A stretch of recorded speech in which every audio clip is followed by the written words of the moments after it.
दोस्तों, जब हम लोग बीएड की पढ़ाई पढ़ते हैं तो बीएड की पढ़ाई में हमें अलग अलग प्रकार की लर्निंग कैसे की जाती है, कैसे कराई जाती है, स्टूडेंट्स को पढ़ाने का क्या तरीका होता है, इन सभी पहलुओं पे अलग अलग थ्योरीज के माध्यम से पढ़ाया और सिखाया जाता है।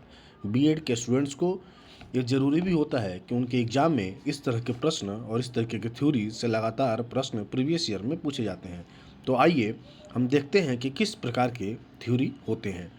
दोस्तों, थ्योरी ऑफ लर्निंग की बात की जाती है तो यहाँ पे थ्योरी ऑफ लर्निंग जो होते हैं दो तरीके के होते हैं। इसके अलावे भी होते हैं, लेकिन मेनली थ्योरी ऑफ लर्निंग दो तरीके के ही माने जाते हैं। Classification of theory of learning जब हम करते हैं तो इसमें बिहेवियरिस्टिक थ्योरी, जिसको व्यवहारवादी सिद्धांत, और कॉग्निटिव थ्योरी, जिसको संज्ञानात्मक सिद्धांत के नाम से जाना जाता है। इसके अलावा कंस्ट्रक्टिज्म एंड सोशलिज्म नाम के भी लर्निंग थ्योरी होते हैं, लेकिन मेनली एग्जाम में बीएड के यही यही दोनों थ्योरी पूछे जाते हैं, बिहेवियरिस्टिक थ्योरी और कॉग्निटिव थ्योरी। दोस्तों बिहेवियरिस्टिक थ्योरी में तीन थ्योरी मेनली रूप से कंसीडर किए जाते हैं जो कि एग्जाम में लगातार पूछे जाते हैं हर साल, और कॉग्निटिव थ्योरी में दो थ्योरी हैं, इनको भी लगातार प्रीवियस ईयर में पूछा जाता रहा है। दोस्तों, आज हम दोनों के बारे में समझेंगे कि आखिर दोनों में क्या डिफरेंस है और दोनों के अंतर्गत कौन कौन सी थ्योरियाँ आती हैं। एग्ज़ाम में जब आप सीटेट की एग्ज़ाम देते हैं तो शायद ये भी पूछ सकता है कि बिहेवियरिस्टिक थ्योरी में कौन कौन से थ्योरी को कंसीडर की जाती है, जबकि कॉग्निटिव थ्योरी में किन किन थ्योरी को कंसीडर किया जाता है। दोस्तों, बिहेवियरिस्टिक थ्योरी के में हम देखते हैं तो पैवलोव की क्लासिकल कंडीशनिंग थ्योरी, स्किनर्स की ऑपरेंट कंडीशनर थ्योरी और थॉर्नाइड की ट्रायल एंड एरर थ्योरी के बारे में बात की जाती है। जबकि कॉग्निटिव थ्योरी की जब बात करते हैं तो इसके अंतर्गत कोहलर्स की गेस्टॉल्ट थ्योरी, जिसके बारे में मैंने वीडियो बना के डाल भी दिया है, और कॉग्निटिव थ्योरी के अंतर्गत ही कॉग्निटिव थ्योरी ऑफ पियाजे एंड बर्नर के थ्योरी के बारे में भी बात की जाती है।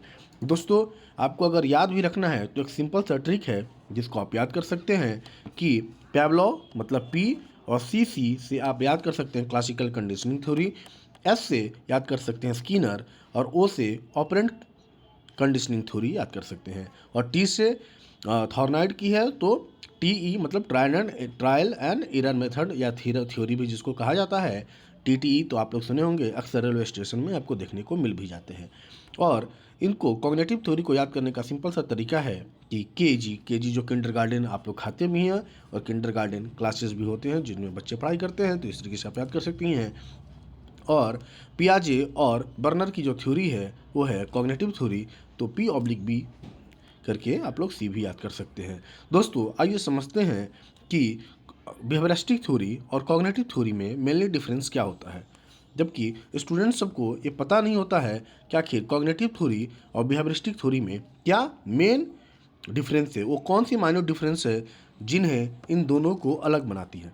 दोस्तों, देखते हैं हम यहाँ पे लिखा हुआ है behaviourism focus on observable measurable changes in behavior caused by external stimuli, reinforcement and punishment। दोस्तों, जब किसी भी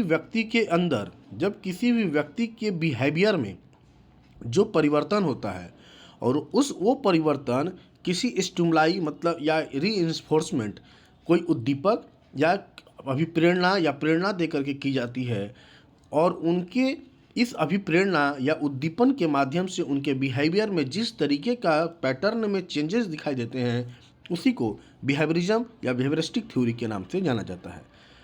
जबकि कॉग्निटिज्म थ्योरी जब हम लोग देखते हैं तो उसमें क्या है, treats learning as a internal mental process, अर्थात कॉग्निटिव थ्योरी एक आंतरिक मानसिक प्रक्रिया होती है, मेंटल प्रोसेस है। इसका हमारे बिहेवियर से कोई फर्क नहीं पड़ता है। हमारा जो इंटरनल मेंटल प्रोसेस है कॉग्निटिव थ्योरी में, उसको कंसीडर किया जाता है। और देखते हैं learning as an internal mental process, emphasizing memory, आप जब मेमोरी एम्फेसाइज करते हैं, थिंक करते हैं, सोचते हैं, और organized information to make sense of the world, या वर्ड यहाँ पे लिखा होना चाहिए कि आप शब्दों को किस तरीके से ऑर्गेनाइज करके आप चीज़ों को बनाते हैं, सोचते हैं, आगे बढ़ते हैं, तो वही चीज़ जो है कि कॉग्निटिव थ्योरी के अंतर्गत आती है, और उसी को कॉग्निटिज्म भी बोला जाता है। तो मेनली ये हमारे संज्ञानात्मक मतलब हमारे ज्ञान के बढ़ोतरी में है। ये मेंटल प्रोसेस के तरीके से इसे माना जाता है कॉग्निटिज्म थ्योरी को। जबकि बिहेवियरिज्म थ्योरी में बिहेवियरिस्टिक अप्रोच की जाती है कि आपके व्यवहार में किसी स्टिमुलाई या रीइंफोर्समेंट, जिसको अगर आपने कोई व्यक्ति ने अच्छा काम किया, आपने कहा कि वाह तुमने तो यार बहुत अच्छा काम किया, और उसी बच्चे को आपने एक छोटा सा टॉफ़ी दे दिया, तो इसे रीइंफोर्समेंट कहेंगे। उस टॉफ़ी को रीइंफोर्समेंट कहेंगे कि अब इस टॉफ़ी की वजह से वो बच्चा उस काम को दोबारा करने में, अच्छा काम करने में और आगे प्रेरित होगा और उसको करेगा। ये है रीइंफोर्समेंट। समझ रहे हैं आप लोग? तो इस तरीके से आप लोग यहाँ पे इस बात को समझ सकेंगे कि बिहेवियरिस्टिक थ्योरी में 3 तरीके के थ्योरी कंसिडर किए जाते हैं, जिसमें पैवलोव की क्लासिकल कंडीशनिंग थ्योरी है, स्किनर्स की ऑपरेंट कंडीशनर थ्योरी है, और थॉर्नाइड की ट्रायल एंड एरर थ्योरी है। दोस्तों आने वाले वीडियो में हम इन तीनों थ्योरियों के बारे में पढ़ेंगे।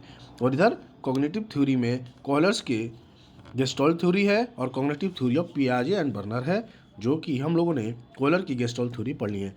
दोस्तों इस बात को आप लोग अच्छे से समझ लीजिएगा कि बिहेवियरिस्टिक में कौन कौन से थ्योरी आते हैं और कॉग्निटिव थ्योरी में कौन कौन से थ्योरी आते हैं। थैंक यू दोस्तों।